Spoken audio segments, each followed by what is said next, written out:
2024 లేదా 25లో డిగ్రీ లేదా బీటెక్ చదివారా? సాఫ్ట్‌వేర్ జాబ్ కోసం ఎదురు చూస్తున్నారా? అయితే కోడ్ జ్ఞాన్ 100 డేస్ కోర్సులో చేరండి. జాబ్ సాధించండి.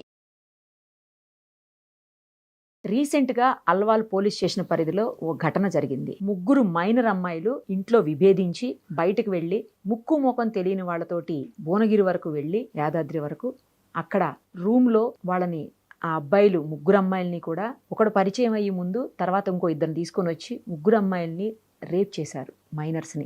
అది నిన్న పోలీసులు ఎవరు ఏంటి అని మొత్తం ఆరా తీసి నిన్న పట్టుకున్నారు. అమ్మాయిలు ఇంటికొచ్చి చెప్పారు. తర్వాత ఎవరు అనేది నిన్న పోలీసులు ఐడెంటిఫై చేసి వాళ్ళని రిమాండ్ కూడా చేశారు. అయితే ఇందులో ఎవరైతే అక్కడ రూమ్స్ ఇచ్చారో వాళ్ళకు లాడ్జింగ్‌లో అతన్ని కూడా అరెస్ట్ చేశారు పోలీసులు. అసలు ఏమైపోతుంది? ఎక్కడికి పోతున్నాం? చిన్న చిన్న పిల్లలు ఇంట్లో తల్లిదండ్రులను విభేదించటం ఏంటి? స్కూల్లో చదువుకునే పిల్లలకి వేరే అబ్బాయిలతో పరిచయాలు ఎందుకు? ఆ వెళ్ళిన వాళ్ళు ఎవరు ఏంటి అని చూడకుండా లాడ్జింగ్ వాళ్ళు ఎలా పడితే అలా రూమ్ ఎలా ఇచ్చేస్తారు? అసలు ఏం జరుగుతుంది? గుడ్ పేరెంటింగ్ అంటే ఎలా ఉండాలి? దాన్ని పిల్లలకు అర్థమయ్యేలా ఎలా చెప్పాలి? ఇవన్నీ ఒకసారి మనం జై భారత్ పార్టీ వ్యవస్థాపక అధ్యక్షులు, ఐపీఎస్ ఆఫీసర్, మాజీ సిబిఐ జేడీ లక్ష్మీనారాయణ గారితో మాట్లాడి తెలుసుకుందాం.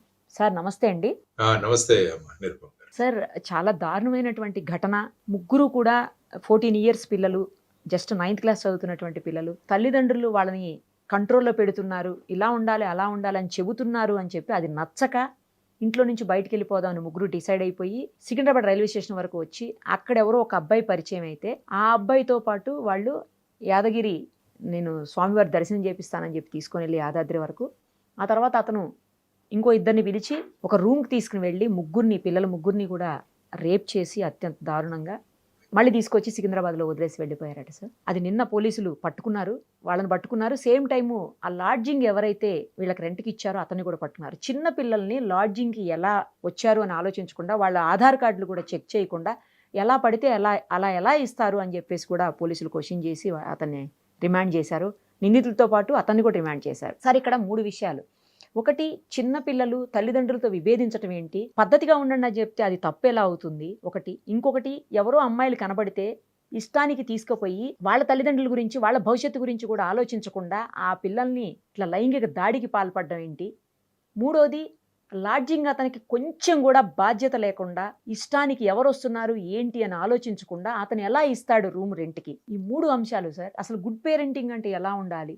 ఆ పేరెంటింగ్ని అర్థం చేసుకునేలాగా పిల్లలకి ఎలా చెప్పాలి సార్? ఈ 3 అంశాల మీద దయచేసి మీరు మాట్లాడండి సార్. మీరు చెప్పిన సంఘటన ఏదైతే ఉందో అది చాలా మనసుల్ని కలిచివేసే సంఘటన. ఈ విధంగా పిల్లల మీద ఈ విధంగా అత్యాచారం జరగడం అంటే ఒక సభ్య సమాజం అన్నది తల ఉంచుకోవాల్సిన పరిస్థితిలో ఉంది. కానీ రోజు పేపర్ చూస్తుంటే ఇలాంటి అంశాలు ఎన్ని కనపడుతున్నాయంటే రోజు పేపర్లలో నిజం అంటే సార్. అనేక రాష్ట్రాలలో, ఒక ప్రాంతానికే కాదు అనేక రాష్ట్రాల్లో ఈ విధంగా జరుగుతుంది. ఈ రోజు పేపర్‌లో చూస్తే ఎక్కడో ఢిల్లీలో ఒక ఇన్‌స్టిట్యూట్ ఎవరో ఉండి అందులో హెడ్ ఆఫ్ ది ఇన్‌స్టిట్యూట్ మీద చాలా కంప్లెయింట్స్ వచ్చాయని అతని మీద ఒక కేసు బుక్ చేయడం జరిగింది. అవును సార్. ఇలా చూసుకుంటూ పోతుంటే రోజు ఇక్కడ కూడా మొన్న హైదరాబాద్‌లో ఎవరో ఒక మహిళ తీసుకువెళ్ళి ఇక్కడ కూడా ఏదో చేశారని మొన్న చూసాం. అవును. ఈ అవును విధంగా సార్. అత్యాచారాలు జరగడం. కిస్మత్‌పూర్ ఇవన్నీ దగ్గర కూడా జరిగింది రోజు సార్. అవును. ఒక కిస్మత్‌పూర్ దగ్గర ఈ విధంగా పరిపాటైపోయింది. అంటే ఇది ఎంటైర్ సభ్య సమాజం తల వంచుకోవాల్సిన పరిస్థితి. ఇది కేవలం ఆ ఇంటిలో ఆ పిల్లలది మాత్రమే కాదు గానీ, మొత్తం సమాజం కూడా దీనికి బాధ్యత వహించాలి. ప్రభుత్వాలు బాధ్యత వహించాలి. తరువాతొచ్చేసి తల్లిదండ్రులు బాధ్యత వహించాలి.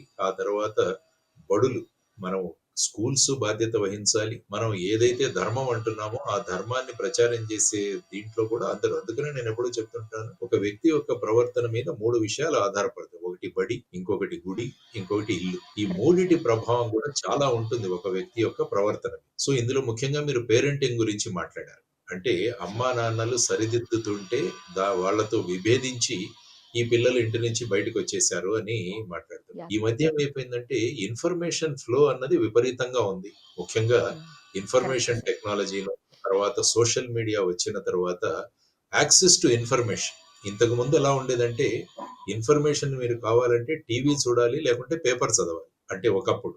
ఆ తర్వాత యెస్. క్రమక్రమంగా ఛానెల్స్ సంఖ్య పెరిగింది. ఆ తర్వాత ప్రధానంగా వచ్చేసి ఇప్పుడు సోషల్ మీడియా వచ్చేసింది. సోషల్ మీడియా వచ్చిన తర్వాత ఇప్పుడు ప్రతి ఒక్కరి దగ్గర ఫోన్ ఉంది. అది అవసరమా లేదా అని కూడా ఆలోచించట్లేదు. ముఖ్యంగా అవును సార్. తల్లిదండ్రులు చూసినా కూడా పిల్లలకు ఫోన్‌లు ఖచ్చితంగా కొని ఇవ్వాల్సిన పరిస్థితులు ఎదుర్కొంటున్నారు. ఎందుకంటే చాలా మంది పిల్లలు నేను పేపర్‌లో చదివాను. ఫోన్ కొని ఇవ్వలేదని ఆత్మహత్యలు చేసుకున్న వాళ్ళున్నారు. చేసుకున్నారు సార్. సో, కరెక్ట్ ఈ అది. అవును. విధమైన పరిస్థితులు కూడా మన మనం పిల్లలకి పేపర్‌లో చూస్తున్నాం. చూడనివ్వలేదని కాబట్టి గూడా, ఫోను చూడనివ్వలేదని గూడా ఆ! చేసుకున్నారు సార్.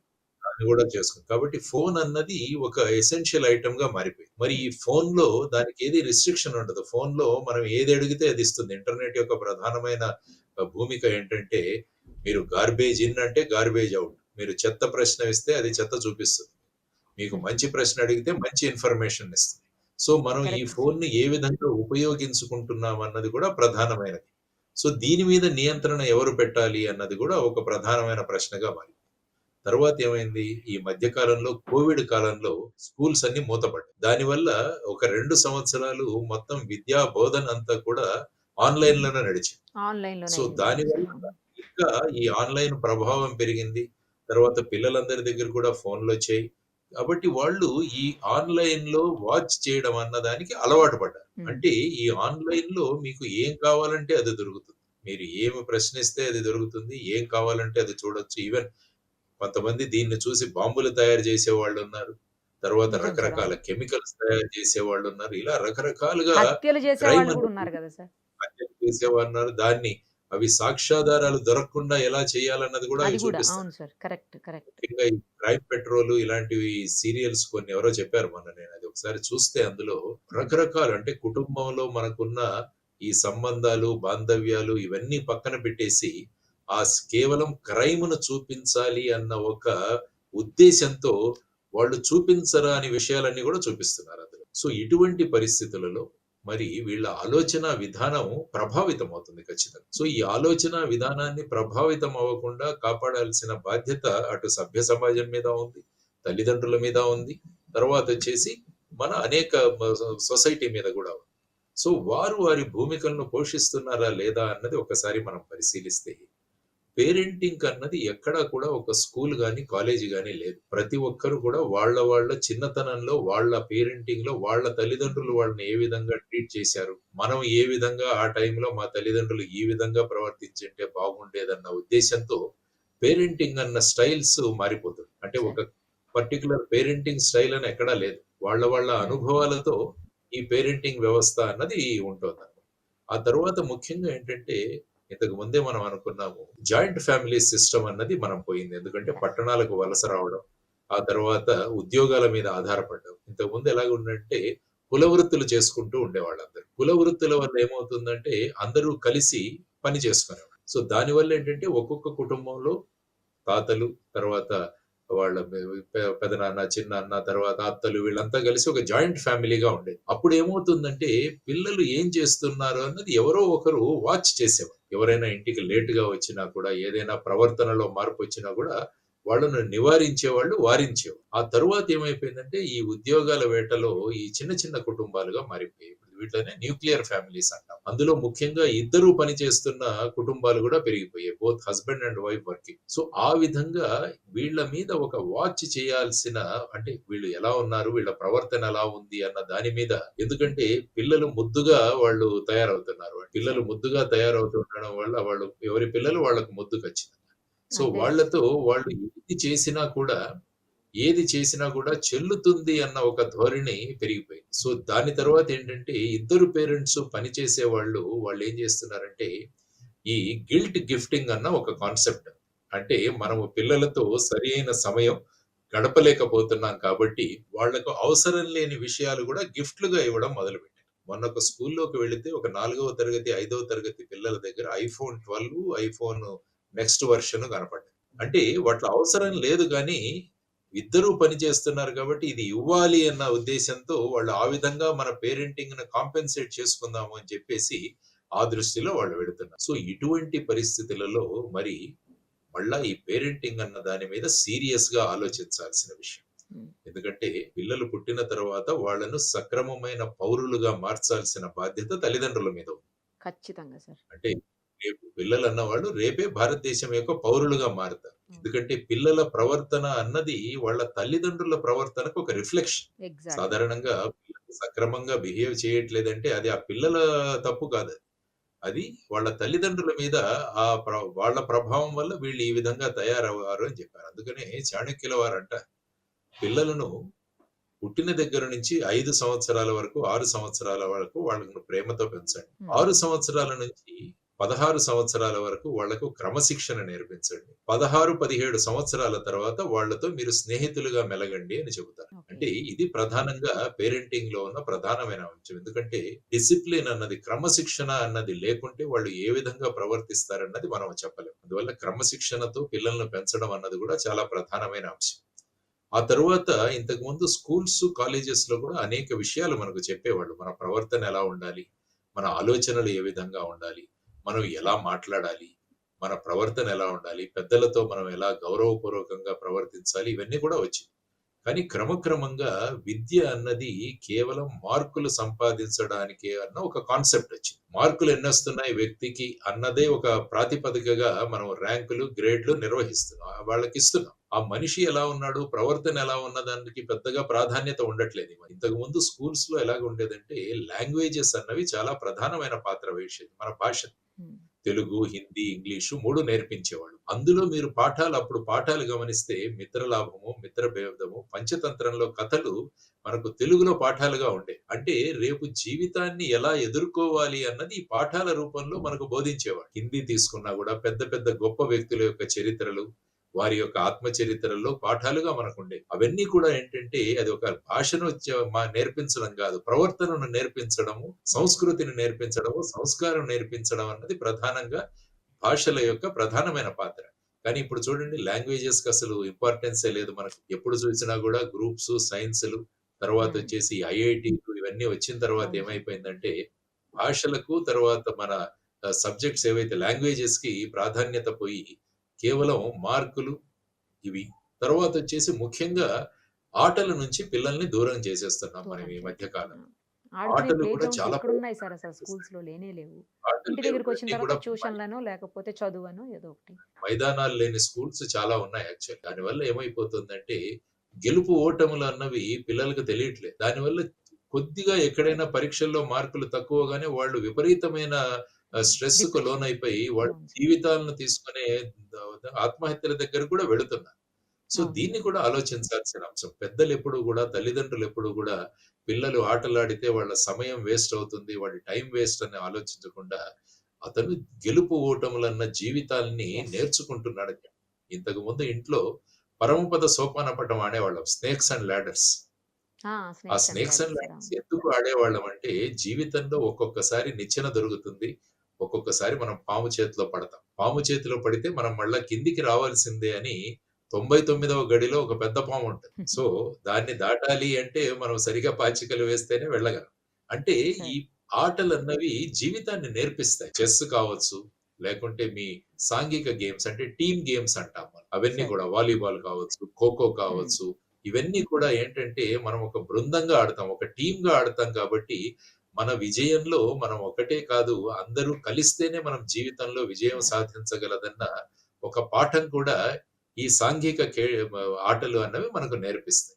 సో, ఇవన్నీ కూడా ఏంటంటే ఒక పద్ధతి ప్రకారం డిజైన్ చేసిన అంశాలు కానీ, ప్రస్తుతం ఉన్న ఈ ర్యాట్ రేస్‌లో త్వరగా ర్యాంకులు రావాలి, మార్కులు రావాలి, ఉద్యోగాలు సంపాదించాల్సిన మార్గంలో మనం బేసిక్ ఫౌండేషన్ ఏదైతే ఉందో, ఆ ఫౌండేషన్‌కో ఎక్కడో దెబ్బ తగులుతుంది. ఫౌండేషన్ సరిగా లేకుంటే దాని మీద మీరు ఎన్ని అంతస్తులు కట్టినా గూడా ఆ భవనం కూలిపోతుందన్నది మనం అవును చూసుకోవాలి. సార్. ఉపయోగం సో, ఈ ఉండదు. అవును సార్. ఫౌండేషన్ అన్నది చాలా ఇంపార్టెంట్. ప్రైమరీ ఎడ్యుకేషన్ అన్నది చాలా ముఖ్యం.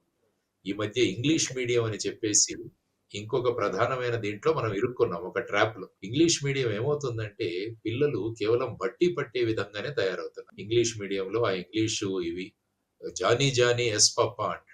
అందులో ఏం నేర్పించేది నువ్వు అబద్ధం చెప్పాలని నేర్పిస్తుంది. ఈటింగ్ షుగర్ నో పప్పా అంటాడు. ఓపెన్ యువర్ మౌత్ అంటే అహాహా అంటాడు. అంటే పిల్లవాడికి ఏం నేర్పిస్తున్నావు? నువ్వు చక్కెర తింటున్నావు గానీ, నువ్వు తినట్లేదని మీ నాన్నకి చెప్పన్నది ఆ పాఠంలో వచ్చేది నేను. అది ఒక పాపులర్ రైమ్ అది. Rhyme so, sir. అలా అవును. చూసుకుంటూ వెళ్తుంటే తెలుగులో చక్కని పద్యాలు మనకు నేర్పించేవాళ్ళు చిన్నతనంలో. ఒకరికొకరు ఎలా సహాయం చేసుకోవాలి ఈ కథలు అన్నది. దాని తర్వాత ఏమవుతుందంటే ఇంగ్లీష్ మీడియం ద్వారా కేవలం బట్టి పట్టే విధానము మనం అవలంబించుకున్నాం. ఆలోచన తక్కువ, బట్టి పట్టి వాటిని ఎలాగైనా పేపర్‌లో రాసేయాలి, ఎగ్జామ్ హాల్‌లో రాసేయాలని ఆలోచన విధానం గూడా మారిపోతుంది. తరువాతొచ్చేసి ఈ హార్మోనియల్ చేంజెస్ అన్నవి గూడా ఈ యాహ్! మధ్య సార్. అవును. తినే తిండి వల్ల, తర్వాత చూసే విషయాల వల్ల కూడా హార్మోనియల్ చేంజెస్ అనేవి చాలా త్వరగా వస్తున్నాయి పిల్లల్లో ఈ మధ్య. Correct sir. అవును. సో, ఈ విధమైన ప్రభావం కూడా వాళ్ళ మీద చూపిస్తుండడం వల్ల ఇటువంటి సంఘటనలు కూడా జరిగే అవకాశం. సో, వీటన్నిటిని పరిగణలోకి తీసుకొని మనం ఆలోచించాల్సిన అంశం ఉంది అని నేను అనుకుంటాను. మీరేదో ఇక్కడ అడుగుతున్నారు. ఇంకొక కీలకమైన అంశం ఉంది సార్. అతను ఎవరైతే లాడ్జ్ ఓనర్ ఉన్నాడో, అతను కనీసం చెక్ చేయకుండా ఆళ్ళ ఏజ్‌లో లేకపోతే ఆధార్ కార్డ్‌లో చెక్ చేయకుండా రూమ్స్ ఎలా ఇచ్చేస్తాడు సార్? చిన్న పిల్లలు అక్కడ కనబడుతున్నారు కళ్ళెదురుగుండా. వాళ్ళని చెక్ చేయకుండా కనీసం ఇన్ఫర్మేషన్ దగ్గరలో ఉన్నటువంటి పోలీసులకన్నా ఇవ్వకుండా అతను అలా చేయటం ఎంతవరకు కరెక్ట్ సార్? అంటే సంపాదన ఒక్కటే ఇంపార్టెంటా? అంతే గదా! ఇప్పుడు సమాజంలో చూసినా గూడా మీరు ఒక వ్యక్తి యొక్క వాల్యూని అతని దగ్గరున్న డబ్బులతో మీరు కొలుస్తున్నారు. సమాజం అంతా కూడా ఎవరి దగ్గర డబ్బులు ఎక్కువగా ఉందంటే వాళ్ళు సమాజంలో గొప్పవాళ్ళు. ఇది మనం ప్రస్తుతం సమాజంలో ఉన్న నార్మ్. దానివల్ల ఈ లాడ్జ్ పెట్టిన వాళ్ళు కూడా అంటే ఒక వ్యక్తి ఈ సమాజం పట్ల నాకు బాధ్యత ఉంది అన్న విధంగా ఆలోచిస్తే ఇటువంటి సంఘటనలు జరగవు.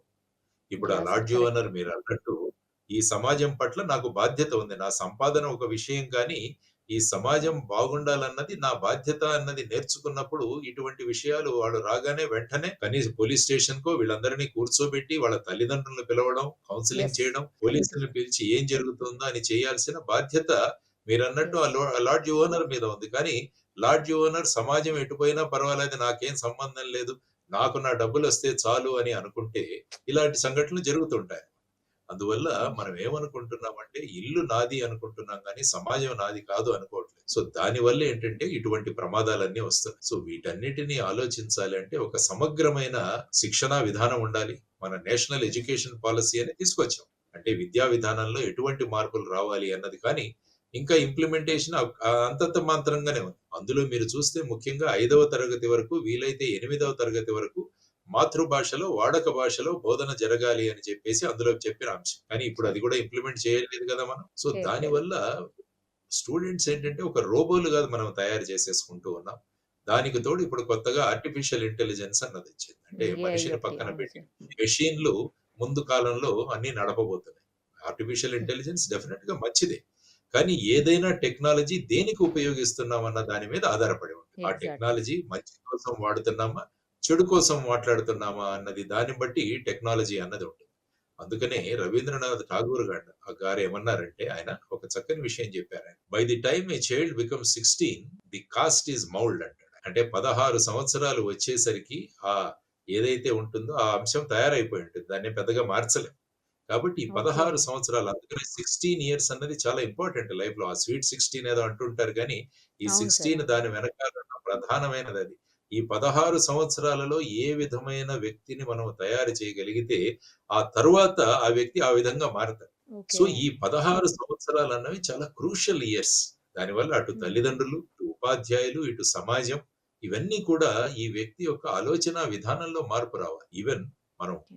ధార్మిక స్థలాలకు వెళతాం. మన మతాలను బట్టి మనం ధార్మిక స్థలాలను వెళ్తాం. కాబట్టి గుళ్ళు కావచ్చు, మసీదులు కావచ్చు, చర్చిలు కావచ్చు ఇవన్నీ కూడా పాజిటివ్ థింకింగు తర్వాత సమాజం పట్ల ఈ విషయాలను వాళ్ళకి తెలియజేయాలి. జస్ట్ గుడికి వెళ్లి మనం దర్శనం చేసుకొని రావడం కాదు.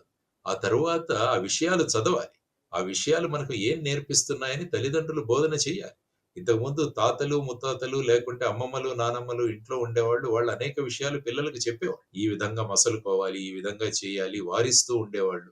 తరువాత పురాణాల్లో ఉన్న అంశాలు గూడా మనకు చెప్పేవాళ్ళు. అవన్నీ కూడా మనకు పాఠ్యాంశాలుగా గూడా ఉండేవి. సో, ఆ విధమైన భావనల నుంచి మనమంతా బయటికొచ్చేసి ఈ సెక్యులర్ ఎడ్యుకేషన్ అన్న ఒక కాన్సెప్ట్ తీసుకొచ్చేసి, తెలియాల్సిన విషయాలన్నవి మనకు పాఠ్య గ్రంథాల్లో పెట్టకుండా, కేవలం అది ఒక మతంగానే చూడడం అన్నది ప్రధానంగా జరుగుతున్న అంశం. యాక్చువల్‌గా మీరు భగవద్గీతను చూడండి ఫర్ ఎగ్జాంపుల్. భగవద్గీత చాలా మంది మత గ్రంథం అంటుంటారు. ఒక్కసారి భగవద్గీత డీటెయిల్డ్‌గా మీరు చదివితే, దానికి మించిన పర్సనాలిటీ డెవలప్‌మెంట్ పుస్తకం ఈ ప్రపంచంలో ఇంకేటి లేదు. అనేక ఎగ్జాక్ట్‌లీ. విషయాలను తెలియజేస్తుంది. సో, ఈ విధంగా మనం ఉన్న విషయాలను మన దగ్గర ఉన్న ఆస్తులు ఏవైతే ఉన్నాయో వాటన్నిటిని కూడా సరిగ్గా వినియోగించుకోకుండా, ఈ కొత్త కొత్త విధానాల ద్వారా ఏమవుతుందంటే ఇటువంటి సంఘటనలు జరుగుతాయి. ఆ తరువాత ఇటువంటి తప్పు చేసిన వాళ్ళని వెంటనే శిక్షలు పడితే, దాని కరెక్ట్ సార్. ప్రభావం కూడా సమాజం మీద ఉంటుంది. దేశాన్ని మొత్తం కలిచివేసిన నిర్భయ సంఘటన కూడా సుమారుగా 10-12 సంవత్సరాలు పట్టింది దాని మీద. అంటే మొత్తం దేశాన్నే కుదిపివేసిన సంఘటన ఏదైతే ఉందో, దానికే ఇన్ని రోజులు పడితే, మేము తప్పు చేసినా కూడా మాకేమీ కాదు అన్న ఒక ధోరణి ఏదైతే ఉందో సమాజంలో, అది కూడా త్వరగా కేసులు పరిష్కరించబడాలి. కేసులలో ట్రయల్ జరగాలి. శిక్షలు పడితే కరెక్ట్ సార్. అప్పుడు కరెక్ట్. సమాజం నేర్చుకుంటుంది. ఇప్పుడు మీరేవో ఫోటోలు చూపిస్తున్నారు. అవి చూడండి ఆ పిల్లల యొక్క హెయిర్ స్టైల్ ఏంటి? ఆ! వాళ్ళున్న విధానం ఏంటి? అదే ఇవన్నీ కదా! కూడా కొత్తగా చూస్తుంటాను. విచిత్రమైన హెయిర్ స్టైల్స్ వచ్చాయి ఈ మధ్య సమాజంలో మీరు హ్మ్. చూస్తే. నేను కాలేజెస్‌కి వీటికి వెళ్తుంటాను గదా! అంటే ఏమవుతుందంటే ఇక వారి మీద ఎవరి నియంత్రణ లేదు అన్న పరిస్థితి ఏర్పడిపోయింది సమాజం. సో, ఇది సమాజానికి ప్రమాదకరం. సో, తల్లిదండ్రులు ఎప్పుడు కూడా వాళ్ళ భావాలు, వాళ్ళ బాధ్యతల నుంచి మేము తప్పించుకుంటే ఏమవుద్దంటే రేపు సమాజానికి కంటకుడుగా వస్తాడు. అందుకని ఒక చిన్న కథ ఉంది. హ్మ్. ఒకావిడ చిన్నప్పుడు వాళ్ళ పిల్లవాడు పక్కింట్లో తోటకూర, గోంగూర ఇవన్నీ దొంగతనం చేసుకుంటూ వస్తుంటే వాడినేమి అనలేదట. ఆ తర్వాత వాడు పెద్ద గజ దొంగగా మారతాడు. ఆ తరువాత వాడిని పోలీసులు పట్టుకుంటారు. అప్పుడు ఈవిడ వెళ్లి పోలీసులు అన్యాయంగా మా వాడిని అరెస్ట్ చేశారంటే ఆ అబ్బాయి అన్నాడంట, "అమ్మా నువ్వు చిన్నప్పుడు నాకు గనక ఇది తప్పు అని చెప్పింటే నాకు ఈ పరిస్థితి వచ్చేది కాదు కదా!" అని ఆ పిల్లవాడు అంటాడు. సో ఇలాంటి విషయాల వల్ల ఏమవుతుందంటే అనేక సందేశాత్మక విషయాలు పిల్లలకు తెలుస్తాయి. దీన్ని మనం కరెక్ట్ ముందుకు సార్. తీసుకురావాల్సిన అవసరం. సో ఈ సంఘటన ఏదైతే ఉందో ప్రస్తుతం దేశంలో జరుగుతున్న సంఘటనలు ఏవైతే ఉన్నాయో, ఇవన్నీ కూడా అత్యంత ప్రమాదకరం. ఆ తర్వాతేంటంటే, పోలీసులు ఎప్పుడైనా ఈ విధంగా ఎవరినైనా నివారించడానికి చేస్తే మళ్ళా కొన్ని స ఈ కొన్ని అసోసియేషన్స్ ఇవి ఉన్నాయి. ఇవంతా ముందుకొచ్చేసి మోరల్ పోలీసింగ్ చేయాల్సిన అధికారం పోలీసులకేంటి అంట. అది తల్లిదండ్రుల బాధ్యత గదా! అంట. అంటే సమాజంలో ఎవరైనా ప్రవర్తన సరిగా లేకుంటే రోడ్డు మీద గాని, ఎక్కడైనా కూర్చొని సరిగా చేయకుంటే వాళ్ళనేదైనా తీర్చిదిద్దే మార్గంలో ఏదైనా చేయబోతే, మళ్ళా వాళ్ళకు మీకు ఎవరైనా ఈ విధంగా అఫెన్సెస్ చేస్తే పనిష్ చేయాలి గానీ, మీకు మోరల్ పోలీసింగ్ అధికారం ఎక్కడ ఉంది అని చెప్పేసి. తర్వాత ఇంకొక ప్రమాదకరమైన విషయాలేంటంటే మన సినిమా. సినిమాలు కూడా అత్యంత ప్రభావం చూపిస్తున్నాయి పిల్లల యొక్క ఆలోచనా వ్యవస్థ మీద. ఇప్పుడు చూడండి ఎలాంటి సినిమాలొస్తున్నాయో కొన్ని సినిమాలు అవును. చూస్తుంటే, అవును సార్. అసాంఘిక శక్తులు ఏవైతే ఉన్నాయో వాళ్ళని హీరోలుగా ప్రొజెక్ట్ చేస్తూ, పోలీసు వ్యవస్థని కరప్ట్‌గా చూపిస్తూ, అంటే ఏం సందేశం ఇవ్వబోతున్నాం మనం? తరువాత ప్రతి 10 నిమిషాలకి, 15 నిమిషాలకి హీరో గాని ఒక తాగుడు సంఘటన చూపించడం అందులో. చిన్న అక్షరాలతో smoking is correct. Injurious to health.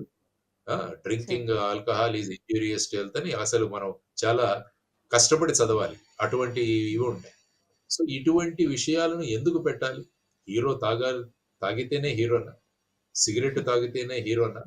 ఎందుకంటే హీరో వర్షిప్ అన్నది మనకు సినిమాల వల్ల చాలా ఎక్కువగా ఉంది సమాజం. దానివల్ల ఏంటంటే హీరోలు ఏం చేస్తే మేము కూడా అదే చేస్తామన్న ధోరణి కూడా ఈ మధ్య యువతరంలో పెరిగిపోయింది. సో అదే అంటున్నాను. ఇదంతా కూడా సాంఘిక బాధ్యత, సోషల్ రెస్పాన్సిబిలిటీ.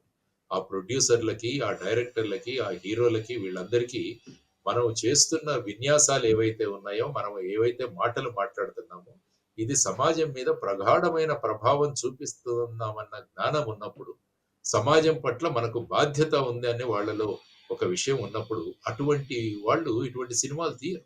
ఇటువంటి మాటలు మాట్లాడరు సినిమాల్లో. ఇటువంటి విషయాలు చూపించరు తెర మీద. సో, దీనివల్ల ఏంటంటే ఇదంతా కూడా సమాజం మీద ప్రభావం చూపిస్తుంది అన్నది ప్రతి ఒక్క వర్గం కూడా సమాజంలో ఆలోచించాలి. సమాజం పట్ల ఆలోచించాలి. దేశం పట్ల ఆలోచించాలి. ఇదొక సామూహిక బాధ్యత మనదంతా. ఇట్స్ ఎ సోషల్ రెస్పాన్సిబిలిటీ మనందరిది కూడా. సో, ఆ విధమైన ఆలోచనలతో అందరూ ముందుకు రావాలని కోరుకుంటూ, ఈ విధమైన ఈ జరిగిన సంఘటన ఏదైతే ఉందో అది నిందనీయం. వెంటనే ఈ కేసును త్వరగా పరిష్కరించి, ఈ మధ్య ఇటువంటి కేసులు ఎక్కడ ఉన్నా కూడా జువెనైల్స్ అన్న వాళ్ళు చాలా మంది ఇన్వాల్వ్ అవుతున్నారు ఇందులో మీరు చూసుకుంటే. సార్. ఈవెన్ 'నిర్భయ' కేసులో చూసుకున్నా కూడా ఇద్దరు జువెనైల్స్. 18 సంవత్సరాల కన్నా తక్కువ వయస్సు ఉన్న పిల్లవాళ్ళు. ఇప్పుడు ఏ సంఘటన జరిగినా కూడా అదే మీకు కనిపిస్తుంది. చాలా మంది ఈ మైనర్స్ ఇన్వాల్వ్ అవుతున్నారు. సంఘటనలో ఉన్న వాళ్ళని మీరు ఇంటరాగేట్, క్వెషన్ చేసినప్పుడు వాళ్ళందరూ కూడా ఈ పోర్న్ చూడడము, ఆ తర్వాత ఈ మొబైల్ ఫోన్స్‌లో ఈ విధమైన అశ్లీల చిత్రాలు చూడడము, వీటన్నిటి ప్రభావం వల్ల వాళ్ళకున్న హార్మోనియల్ చేంజెస్ వల్ల కూడా వాళ్ళ ఆలోచన విధానమే మారిపోతుంది. ఒక వ్యక్తిని చూసే భావన కూడా మారిపోతుంది ఈ మధ్య. అది ప్రమాదకరం. ఎందుకంటే భారతదేశం స్త్రీలను గౌరవించే దేశం. ఎత్ర నార్యంతు పూజ్యంతే రమంతే తత్ర దేవత అన్నది భారతదేశం యొక్క సంస్కారం. కాబట్టి మహిళలను ఆదరించి, గౌరవించే సంస్కారం భారతదేశ సంస్కారం. కానీ ఈ ఇటువంటి చిరు ప్రాయంలో ఉన్నవారే ఈ విధమైన ఆలోచనలతో ముందుకు వెళుతున్నారంటే, ఇది దేశానికి, రాష్ట్రానికి, సమాజానికి అత్యంత ప్రమాదకరమైన విషయం.